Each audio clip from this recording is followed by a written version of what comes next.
Hey everyone, welcome to Plants and Politics. So I have a couple of updates on Maxwell. She really seems to be like the opposite of DJ Khaled. All she does is lose, lose, lose. Before I jump into it, I actually have live footage of the judge. So here's the judge rendering the verdict. How about no? Ha! Okay, no.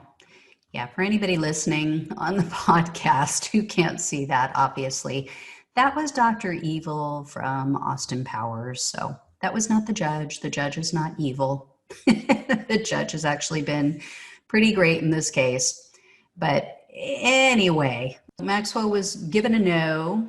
How about no, Scott? In her request to be moved out of solitary confinement and placed with the general population. The judge said that nope, her request was being denied because it's being done for her own protection. This was not to penalize or punish her, as her attorneys alleged.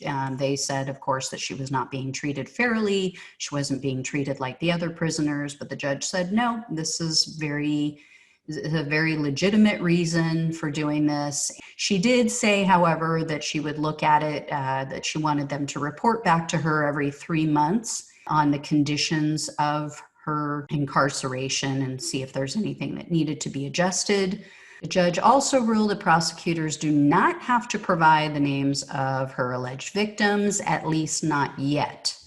So that is still to be decided. But Maxwell's attorneys had argued that they needed the identities of Maxwell's accusers so they could prepare their defense. Now, in any other case, I would say, yeah, that's very reasonable. Of course, you have to know who your accuser is so you know how to defend yourself. But we all know why they want those names. It's pretty obvious. I mean, we've seen this pattern with everyone who has come forward and alleged any kind of sexual assault or improper behavior by Epstein, Maxwell, or even his co-conspirators. I mean, the woman who accused Donald Trump was viciously attacked and had death threats levied against her.